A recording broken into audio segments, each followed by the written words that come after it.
Et bienvenue dans ce nouveau vlog de Build in Public de Safely. J'ai sauté le vlog dernier parce que j'étais en week-end avec des potes. J'en avais bien besoin pour me ressourcer. Mais voilà, je vous ai pas oublié, je reprends les vlogs et c'est parti. Donc le plan d'aujourd'hui, ça va être... Finalement, je ne pivote pas tout de suite. J'avais envisagé un pivot B2B, mais je le fais pas tout de suite. Je le ferai après, je vous expliquerai pourquoi. Suite de la plainte pour l'influenceuse qui me diffame, les vacances que j'ai pris, les petites vacances, l'application qui est presque finie, la stratégie sur les réseaux sociaux, le questionnement sur la rentabilité du projet.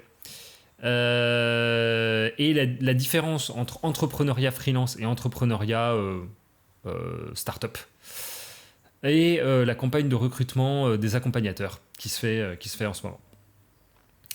Donc déjà, bon, premier sujet, on va partir sur les moins sympas, la suite de la plainte contre l'influenceuse qui m'a diffamé et qui dit des trucs dans ses vidéos qui sont légalement répréhensibles. Je pense que finalement je vais pas porter plainte parce qu'en fait ça demande pas mal de temps passé à trouver l'avocat, machin, à suivre la procédure. Et en fait tout ce temps-là que je mets dans cette plainte, je le mettrai pas dans Safely. Et moi j'ai envie que Safely avance. Et ensuite, le truc, c'est que ça coûte de l'argent. Donc je peux le mettre, cet argent, dans cette plainte-là. Mais est-ce que c'est vraiment la meilleure allocation que je puisse faire en ce moment ? Bah non. En fait, clairement, cet argent, il doit servir pour Safely. Et même si je pourrais faire un bénéf en l'attaquant en justice, puisque ce qu'elle dit, c'est pénalement répréhensible, donc elle me reverserait une compensation. En fait, ça vaut pas le coup, quoi. Ça vaut pas le coup et du coup en fait ça me fait penser à une nouvelle idée de projet que je mets dans la besace d'idée à projet. C'est qu'en fait il y a un besoin de justice populaire, quoi. Il y a un besoin de justice pour les cas comme ça. C'est-à-dire que le français moyen, genre moi, en fait, ok, on va être diffamé ou autre, mais flemme de payer des milliers d'euros, flemme d'y passer un temps pas possible. Et en fait, pendant ce temps-là, un influenceur peut détruire ta réputation sans preuve et sans qu'il lui arrive rien, en fait. Et donc là, il y a une injustice. Et donc du coup, ça crée un besoin d'une autre justice. Et donc du coup, il faudrait une sorte de justice populaire qui se fasse sur les réseaux, de façon décentralisée. On pourrait penser à une justice qui se fasse sur Twitch, par exemple, avec, je sais pas, un avocat, l'avocat de l'accusé et l'avocat de la victime. Et on pourra avoir une sorte de justice décentralisée, comme ça, en direct. Voilà, ça pourrait être quelque chose qui serait bien, parce que actuellement, un influenceur qui a 100 000 abonnés a un pouvoir de nuisance qui est considérable face à quelqu'un qui n'a pas d'abonnés, en fait. Le type qui n'a pas d'abonnés, il peut faire une vidéo de défense, mais c'est pas sûr qu'elle soit vue. Et en fait, voilà, il y a une injustice là-dedans. Donc, faudrait une justice un peu adaptée aux réseaux sociaux, je trouve. Un truc plus symbolique, mais qui au moins rétablisse l'image de celui qui a été entaché. Parce que même la justice classique aujourd'hui, quand il y a un influenceur qui attaque quelqu'un d'autre ou autre, l'image, elle n'est pas forcément lavée, quoi. Tandis que s'il y a un procès un peu public, ce qui n'est pas le cas actuellement avec la justice, en fait, ça pourrait aider à ça. Donc voilà, nouveau projet qui est aussi dans la besace. Faudrait une sorte de justice populaire décentralisée. Ensuite, on enchaîne sur un peu plus sympa. Donc, j'ai pris des petites vacances. Là, j'ai pris de vendredi à mardi de la semaine dernière. Je suis parti à Millau faire une course avec des potes. C'est important. Franchement, j'en avais besoin. J'étais de la tête dans le guidon depuis juillet. J'ai pas pris de vacances. Là, ça m'a vraiment aidé à décompresser. Déconnecter. Voilà, j'étais toujours un peu dispo par message ou autre. J'ai même passé un entretien de recrutement dans la voiture en allant à Millau, mais voilà, important de déconnecter quand même et de se laisser faire des sprints. Voilà, c'est très bien pendant plusieurs mois ou autre, mais il faut quand même se laisser des respirations. Et ça m'a vraiment fait du bien. Je ne pivote pas. Du coup, pour Safely, suite à la rencontre avec un entrepreneur qui m'avait conseillé le B2B, ce qui est un très bon conseil, je me suis dit, en fait, la rentabilité, elle se situe plutôt dans le B2B pour mon truc. Parce qu'en fait, mon projet, il peut être rentable, mais en fait, c'est comme Uber, il va être rentable à l'échelle. Et en fait, au début, ça va pas être rentable du tout. C'est-à-dire, va y avoir, une dizaine, vingtaine plus même, mais de trajets qui vont se faire le soir. Mais en fait, pour moi, ça va m'apporter quoi, peut-être 50 euros par journée ou autre, donc c'est pas du tout rentable. Et en fait, la rentabilité est beaucoup plus directe dans le B2B, parce que quand on vend, par exemple, au bar, un abonnement mensuel pour qu'il y ait des trajets offerts ou autre, c'est des revenus, c'est comme une assurance, donc c'est des revenus prévisibles, c'est des revenus importants. Voilà. Mais en fait, j'ai regardé une autre vidéo de Guillaume Moubettier, qui donne des conseils en or à chaque fois. Lui, c'est vraiment génial ce qu'il fait. Et en fait, il m'a éclairé sur le fait que, en fait, quand on pivote trop, on perd la concentration sur son offre, sur son service. Et on s'éparpille, en fait. Et donc, moi, le premier problème que je veux régler, c'est un particulier qui rentre de soirée et qui veut commander un trajet. Et donc, en fait, il faut que je me concentre là-dessus. Donc, il faut que je garde mon modèle Uber de B2C. B2C, 2C. Et voilà, et en fait, une fois que j'aurai poncé ce modèle-là, ce business model-là, que je comprendrai tout l'écosystème, que je serai à fond dessus, qu'il y aura déjà eu des trajets de fait et tout ça, là, si jamais j'ai besoin de rentabilité supplémentaire pour asseoir les revenus ou autre, je peux avoir une autre source de revenus plus prévisible qu'est le B2B. Mais avant d'avoir le B2B, il faut connaître à fond son marché et les besoins de son client, en fait. Et ça, c'est le B2C qui l'apporte. Donc, je reste sur mon business model initial et on verra après pour le B2B. Voilà. Du coup, voilà, par rapport à ça, là, j'ai eu un petit coup au moral depuis un mois, en fait, depuis que j'ai eu la rencontre avec cet entrepreneur-là. Parce qu'en fait, j'en avais déjà eu avec un autre entrepreneur. Les deux m'ont dit, attention, la rentabilité. Et en fait, c'est vrai, attention à la rentabilité, parce que moi, en fait, j'ai été 3 ans en freelance, et en fait, la rentabilité en freelance, elle est tout de suite. C'est-à-dire, on fait moins l'URSSAF, en fait.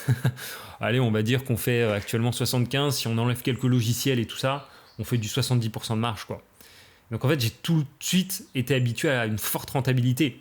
Et surtout, pas de peur de est-ce que ça va être rentable, ou est-ce qu'il faut que je fasse énormément de quantité pour être rentable. Non, en fait, on est tout de suite rentable quand on fait du service. Donc du coup, en fait, voilà, là, je passe à un modèle qui est pas rentable tout de suite. Et en fait, ça m'a fait peur. Premier degré, ça m'a fait peur et je me suis dit, putain, mais en fait, ça se trouve, le modèle peut pas marcher, en fait, parce qu'il y aurait pas assez de rentabilité. Et en fait, si, il marche à l'échelle. Mais en fait, même à l'échelle, en gros, sur une course normale, en net, je vais gagner environ 1,50 €. Et donc en fait, il faut qu'il y ait pas mal de courses qui soient faites, quoi. Et après, évidemment, s'il y a des centaines de courses qui se font chaque soir dans chaque ville française, là, il y a de la rentabilité. Mais en fait, il faut y arriver à ça. Et pendant ce temps-là, il faut vivre. Et donc voilà, ça m'a foutu un petit coup au moral parce que en fait, j'ai toujours été habitué à faire des trucs qui marchent en freelance, tout de suite. Et là, passer à un truc qui peut-être, je me dis, mais en fait, il n'y a pas de rentabilité, peut-être que le modèle marche pas. En fait, ça m'a mis un doute et ça m'a foutu un petit coup au moral. Mais là, ça va mieux parce que du coup, en fait, je me dis, oui, il n'y aura pas de rentabilité directe, mais il faut que tu acceptes ça. Il faut que tu acceptes que tu vas passer des mois, voire peut-être 1 an, 2 ans avant qu'il y ait une vraie rentabilité. Et voilà, il ne faut pas que ça te fasse peur et c'est logique, ton modèle, c'est innovant. Je sais plus combien de temps a mis Uber, Airbnb, Blablacar avant d'avoir des revenus, mais c'était pas au bout de quelques mois, quoi. Les premiers clients, ça s'est fait au bout d'1 an, un truc comme ça. Donc moi, il faut que j'accepte, c'est un modèle hyper innovant que je lance, donc c'est normal, ça prenne du temps avant d'être rentable. Et voilà, si jamais je trouve que la rentabilité n'est pas assez rapide, il y a toujours le B2B que je peux ajouter. Il y a toujours les abonnements que je peux ajouter et tout ça et qui vont être plus rentables, quoi. Donc voilà. J'enchaîne sur la différence en fait entre entrepreneuriat freelance et entrepreneuriat startup. En fait, freelance, c'est de l'entrepreneuriat, mais c'est de l'entrepreneuriat facile. C'est-à-dire qu'en fait, on fait du service. Donc il y a quelqu'un qui donne des consignes. Il y a des revenus qui sont plus ou moins prévisibles. Et nous, on exécute. Alors en fait, c'est dur parce qu'il faut trouver ce qu'on offre. Il faut trouver à qui vendre, qui est prêt d'acheter. Donc ça, c'est très dur. Hein. Le freelance, c'est pas forcément... c'est pas facile. Hein. Freelance, moi, j'ai mis 1 an et demi... je passais 1 an et demi... je passais 1 an au SMIC. SMIC, voire un peu moins, en étant freelance. Et au bout de 3 ans, j'ai trouvé mon vrai product market fit. Et là, j'étais à 3000 de chiffre d'affaires tous les mois. Euh, enfin, plus de 3000 de chiffre d'affaires. Jusqu'à faire un mois. J'étais assez fier de celui-là. J'ai fait un mois d'avril à 8000. Bon, j'étais éreinté, hein, mais j'ai fait en freelance un mois à 8000. En tant que freelance dans la com et montage vidéo, ce qui est pas mal, quoi. Les freelance dev, pour eux, c'est rien. Mais pour un freelance monteur, c'est pas mal. Mais donc voilà, une fois en fait qu'on a trouvé son product market fit et tout ça, ça roule. Alors que startup, bah en fait, il y a personne qui va te donner des consignes. C'est à toi de tout inventer. La rentabilité, elle est beaucoup moins évidente parce qu'il faut payer des charges plus importantes en personnes, en abonnement à des logiciels qui coûtent beaucoup plus cher que Premiere Pro ou Canva ou autre. C'est un statut de société, donc c'est pas les mêmes exigences. Et en fait, tout est beaucoup plus instable en startup. Et donc en fait, on peut apprendre quand on est freelance beaucoup de choses en entrepreneuriat qui vont nous servir quand on crée une startup, mais c'est quand même deux mondes différents. C'est quand même deux mondes différents. Voilà, quand on crée une startup qui plus est très innovante, bah en fait, on n'a personne où on sait que cette personne-là a un besoin, est prêt à mettre tel budget par mois pour satisfaire ce besoin. C'est vraiment, on avance à vue, quoi. Et donc, c'est instable. C'est beaucoup plus instable que freelance. Déjà, freelance, c'est instable, mais entrepreneuriat, startup, c'est chaotique, en fait. Tous les jours, c'est chaotique. On ne sait pas du tout où on avance. Il n'y a pas de... avant longtemps, je pense. Avant 2 ans, 3 ans, il n'y a pas de stabilité précaire, quoi. Parce que même après, en startup, la stabilité, c'est compliqué, quoi. Mais du coup, voilà, c'est vraiment deux mondes différents, en fait. Et startup, faut être encore plus polyvalent que freelance. Déjà, freelance, on fait tout, on fait la com, on fait compta, voilà. Mais startup, tu rajoutes RH, tu rajoutes un business model beaucoup plus structuré, beaucoup plus complexe et tout ça. Tu rajoutes une application. En fait, c'est ouais, voilà. C'est y a des ponts qui se font, mais on va dire startup, c'est freelance sous stéroïdes, quoi. Voilà, c'est vraiment physique, quoi. Donc voilà, il y a des leçons à tirer de la freelance, mais quand on met les pieds dans la startup, on apprend des choses qu'on n'a pas appris en freelance. On découvre des choses qu'on n'a pas découvert en freelance. Et c'est 2 fois plus intense, quoi. C'est 2 fois plus intense et instable. Donc voilà. On enchaîne du coup sur l'application, elle est presque finie, je suis trop content. Là, je peux déjà la tester sur le prototype. Ça marche bien, la recherche, l'inscription et tout ça. Bon, il y a quelques bugs qu'on est en train de corriger, mais ça marche super bien. Donc, ils l'ont fait en 3 semaines, les devs. Voilà, dans les délais, tout s'est bien passé. Donc, je suis trop content. Là, je suis en train de la tester, je m'amuse avec. Voilà, trop content. Elle sera sortie. Donc du coup, le lancement. Donc là, je pense, ouais, j'ai à peu près fini sur l'app. Ouais, non, il y a encore Legal Place qui me cause un peu des soucis parce que je suis en train de demander d'anonymiser les statuts et plein d'autres documents où en fait ils mettaient mon adresse personnelle. Et en fait, c'est pas dans leur procédure à Legal Place. Donc il y en a qui leur demandent, mais en fait, ils doivent faire une autre procédure qui est pas standardisée, qui est pas où ils font pas d'économie d'échelle dessus ou autre, donc ça prend plus de temps, c'est manuel. Donc là, ça fait 2 semaines que je suis bloqué avec Legal Place là-dessus. Hein. 2 semaines. Hein. Donc voilà, mais là j'ai envoyé les derniers documents que du coup j'ai dû signer moi-même sur Word et pas passer par YouSign parce que c'était pas dans leur procédure et tout ça. Donc bon, un petit peu relou, mais bon. Donc là normalement ça devrait être fait avec les documents que j'ai envoyés s'ils me le refusent pas à nouveau. Mais en tout cas, voilà, sur Legal Place, c'est possible. Vous pouvez demander d'anonymiser vos documents et ils le feront. C'est juste que ça demande un temps supplémentaire et le support n'est pas tout à fait prêt à ça. J'ai eu pas mal d'échanges où en fait, ils ne comprenaient pas vraiment les besoins. Ils ne comprenaient pas qu'en fait, quand ils m'envoient un lien YouSign, bah, en fait, ça ne l'envoyait pas à mon associé avec les... Enfin, c'était un peu complexe. Mais bon, on avance. Et du coup, et aussi le règlement... En fait, ça m'embête ce délai-là parce qu'en fait, moi, j'attends que cette boîte soit créée pour pouvoir déposer le capital sur. Non, donc le capital a été déposé sur Conto, mais je ne peux pas finaliser la procédure de création de compte bancaire sur Conto tant que tant que Legal Place en fait n'a pas immatriculé l'entreprise.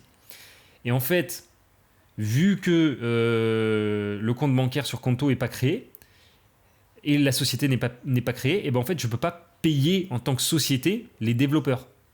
Et en fait, pourquoi moi je veux payer en tant que société? Parce que si je les paye actuellement en tant que freelance, enfin avec mon compte bancaire de freelance, et ben en fait, je peux pas déduire la TVA. Et donc la TVA, j'ai envie de la récupérer, quoi. J'ai envie de la récupérer après sur du matériel, sur des déplacements et tout ça. Et donc là, payer plein pot la TVA, bah, ça m'intéresse pas. Et donc là, bah, je suis bloqué, c'est-à-dire que je peux pas payer les devs tant que cette procédure est pas finie et ça m'emmerde, quoi. Parce que je leur avais dit que je payais en acompte et au final, je peux pas le payer, c'est pas correct. Moi, j'ai été freelance, je sais ce que c'est. Donc je leur ai dit, bah, gardez l'application en prototype pour l'instant et vous la déploierez en public quand la procédure a été légalisée et que je vous aurai payé le développement de l'app, quoi. Alors, ça m'embête un petit peu, mais bon. C'est en train de ils sont compréhensifs, heureusement, et c'est en train de se régler, donc voilà, on va pouvoir avancer là-dessus. 16 minutes, allez, je vais essayer de faire 20 minutes. Avec le avant-dernier sujet, donc les recrutements sont en cours là. On a reçu 20 candidatures. Il y en a encore une qui vient de tomber ce matin. Alors génial. Il n'y a pas encore de candidature pour être d'accompagnatrice femme. Ça m'embête un petit peu. Mais bon. Il y a quelques secouristes, il y a un pompier, mais c'est surtout des sportifs arts martiaux et des réservistes. Et j'ai pas eu tout ce qui était... Enfin, j'ai peu eu des secouristes, protection civile, pompiers. Et en fait, malgré les mails que j'ai envoyé une vingtaine de mails à toutes les assos là-dedans, à toutes les organisations là-dedans sur Bordeaux, et j'ai pas eu de retour. Enfin, j'en ai eu quelques-uns, mais il n'y a pas eu d'inscription en fait. Et ça m'embête un petit peu, là, ça bloque vraiment le recrutement des accompagnateurs. Je pensais que ce serait beaucoup plus fluide que ça. Mais donc voilà, donc, là il y en a quand même 4 qui vont être onboardés cette semaine. Si l'application est finie, mais en tout cas 4 qui auront passé le processus. Il y en a déjà un qui a passé l'entretien et tout ça et qui est pris. Mais bon, alors malheureusement, il est sur Paris. Mais en gros, il vient sur Bordeaux de temps en temps. Donc voilà. C'était le premier. On s'est dit, bon, ça va faire un essai pour le recrutement et ça s'est très bien passé. Mais voilà, là, il y en a 3 qui vont être en cours sur Bordeaux. 3 autres. Donc ce qui va mener à 4 pour l'instant. Ce qui est bien, c'est qu'en plus, ils habitent en centre-ville. Donc parfait. Mais du coup, voilà. En fait. Voilà, là ça bloque un peu, je m'attendais à beaucoup plus de candidatures et il m'en faudrait un peu une dizaine pour le lancement sur Bordeaux, idéalement. Après je peux tout à fait lancer avec 4 et il n'y a pas de souci et le service sera quand même... voilà. Mais pour qu'il y ait un peu du volume et pour qu'il y ait un peu des personnes un peu aux quatre coins et tout ça et qu'une personne n'attende pas trop longtemps, pour qu'il y ait de la liquidité en fait, que ce soit dans les accompagnateurs, là, j'aimerais bien qu'il y en ait un peu plus. Et donc du coup pour ça j'ai fait un peu de communication sur les réseaux, c'est ce qui m'a permis d'en recruter jusqu'à présent 20 et les autres candidatures en fait elles sont sur Paris et d'autres villes, c'est pour ça voilà. Mais du coup j'ai passé une stratégie réseaux sociaux beaucoup plus offensive. Là j'ai déjà testé quelques contenus un peu viraux, un peu tiktokables. Ça a pas trop pris pour l'instant, j'en ai testé 2 pour l'instant là. Il y en a un où j'ai fait un petit montage un peu rigolo avec des chats, que j'avais déjà vu ce type de format. Je pensais que ça prendrait un peu plus. Au final, il l'a pas pris. Je sais pas. Donc, il peut y avoir beaucoup de raisons. Voilà. Mais du coup, là, je vais tester des vidéos beaucoup plus virales. Je vais m'inspirer de ce que fait l'entrepreneur Théo Fernandez, qui est l'acteur des Tuches qui jouait Coin Coin, qui a un compte TikTok. Et en fait, il est trop chaud en com. Il est trop chaud. Et en fait, il fait du build-in public façon vlog sur son projet Anyone, où en gros, il installe des camions de karting, j'allais dire, de casting un peu partout pour que tout le monde puisse passer des castings. Et en fait, lui, ça lui fait une base de données que derrière, il revend aux producteurs, je pense, ou aux agences qui cherchent des acteurs, tout simplement. Et en fait, il communique trop bien sur les réseaux. Il fait des trucs humoristiques, il joue, il donne des conseils. Et du coup, il fait des centaines de milliers de vues, des millions de vues sur ses vidéos et tout. Il est trop chaud. Et donc, moi, je vais essayer de faire un peu ça pour Safely. Et donc là, cet après-midi, j'ai un tournage avec un pote en centre-ville. Tournage, je pense, au téléphone directement. Et on va faire les contenus comme ça. Donc là, j'en ai préparé une petite dizaine. Et j'ai trop hâte de les tourner cet après-midi. Ça va vraiment être bien. J'ai essayé de mettre un peu d'humour, même si c'est un peu compliqué vu le sujet qu'on aborde, mais je pense qu'il y a un créneau où on peut quand même faire un peu d'humour. Et donc voilà, là j'en ai pas mal. Voilà, j'ai un format qui va se faire à vélo, qui va être marrant. Il y aura un format un peu documentaire où je vais dire bon voilà, c'est sur tel endroit où en fait se passent un peu les phénomènes de harcèlement, et donc je vais faire une petite vidéo d'1 minute où je vais passer un peu dans les rues et tout ça, et puis je vais essayer d'apporter un peu de divertissement et de parler de la situation. Je vais faire par exemple les techniques pour répondre à un harceleur dans la rue. Je vais faire des vidéos aussi pour essayer de recruter des accompagnateurs. Donc par exemple, mon pote, il va me demander ouais, toi, est-ce que donc il est derrière la caméra, hein, c'est en voix off. Il va me dire ouais, toi, est-ce que tu rêvais de devenir pompier quand t'étais petit? Et moi, je vais dire ah ouais, non, mais pompier, c'était trop stylé, tac. Les pompiers, ils sauvent des gens et tout ça. Et d'ailleurs, ils peuvent continuer de le faire aujourd'hui. Là, je suis en train de lancer Safely et voilà, je vais faire ça pour pompiers, secouristes. Je vais faire ça pour les sportifs de sport de combat. Et par exemple, mon pote, il va me demander ouais, toi, t'as déjà pratiqué un sport de combat? Et moi, je vais faire ouais, du judo, de la boxe et tout ça. Et puis voilà, je vais faire pareil pour les réservistes. Et je vais faire des vidéos aussi où je vais un peu faire de la promo de l'application au sens où je vais faire une vidéo un peu originale, un peu comment dire, trailer, enfin pas trailer, mais où en gros comme quand on lance un produit et on est dans la rue, on marche, on parle, on dit, enfin voilà, mais je vais faire ça et un peu plus humoristique et un peu plus original, vous verrez, ça va être bien. Donc voilà, je vais faire une dizaine de contenus cet après-midi avec mon pote. Donc du coup, je vais le rémunérer pour ça, je vais le payer 10 € de l'heure. Et en fait, je pense que c'est ce que fait Théo Hernandez, c'est-à-dire il a un mec qui le suit presque en permanence et qui vlog tout et il lui pose des questions, il fait des jeux, tout ça. Et en fait, moi, j'ai besoin de ça. Donc je pense que mon pote, qui est aussi freelance, il va pouvoir m'aider là-dedans. Et en gros, dès que j'aurai des tournages, il viendra puis il me filmera. Voilà. Et voilà, on va faire des contenus. Donc ce sera naturel.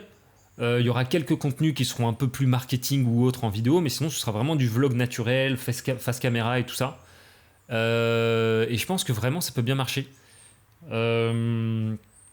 Voilà, et donc trop hâte de tester ça. Et donc une fois que c'est tourné cet après-midi, la première vidéo, je pense que je pourrais ça va être des vidéos sans montage, hein. Il y aura des cuts et puis il y aura des sous-titres animés sur CapCut. CapCut, c'est plus c'est plus rapide que Premiere Pro, c'est animé déjà les sous-titres, et c'est moins cher que Submagic, donc on va tenter CapCut plutôt. Et voilà, et ça va être très simple, hein. Et donc j'espère que la première vidéo, je pourrai la publier demain. Et donc trop hâte de tester ça. Je pense que là, ça va amener beaucoup de viralité, parce que c'est des contenus qui marchent en fait en ce moment. C'est un peu ce que fait l'agence Short et tout ça, mais en moins marketing, en plus naturel, spontané et tout ça. Et puis c'est une mise en situation directe, c'est-à-dire que moi je fais un projet physique et là ça va être filmé physiquement dans la rue, donc ça colle parfaitement au projet. Donc voilà, trop hâte de tester ces formats-là, de voir les retours, et donc évidemment, moi ce que j'espère, c'est que chaque vidéo fasse des dizaines de milliers de vues, voire plus, et que derrière, en fait, déjà les gens s'inscrivent beaucoup sur la waiting list qui est sur la landing page de Safely, mais que aussi les accompagnateurs se rendent sur le site et postulent, et qu'en fait j'ai des dizaines et des dizaines de candidatures d'accompagnateurs sur Bordeaux, quoi. Et en France aussi, mais plutôt sur Bordeaux pour le lancement. Donc voilà, je mets cette stratégie-là en place de communication. J'ai mis un peu de temps à la lancer. Je pense qu'il y avait un blocage un peu de ma part, où j'avais un peu peur de me relancer en communication vu le shitstorm que je me suis pris d'une partie d'internet en fait. pas tout Internet, mais une partie des gens sur Internet. Je pense que j'avais un peu peur de ça, de repartir au charbon. Mais là, c'est bon, je suis reboosté. Et je vais faire ces vidéos. Et puis, voilà, là, l'appli, elle se lance mi-novembre. Voilà, là, il faut que je commence vraiment la grosse communication. C'est ça qui va faire décoller le projet. Donc, en plus du concept, hein, puisqu'après, il y aura du bouche à oreille et tout ça. Mais voilà, là, c'est le moment de lancer la grosse communication. Donc, on y va, on y croit. Et voilà. Eh bien, merci d'avoir suivi ce vlog. J'ai dépassé encore de 20 minutes. Si vous avez la moindre question sur Safely, n'hésitez pas. Si jamais vous souhaitez accompagner ou être accompagné, rendez-vous sur safely.app. Et moi, je vous dis à la semaine prochaine. Ciao!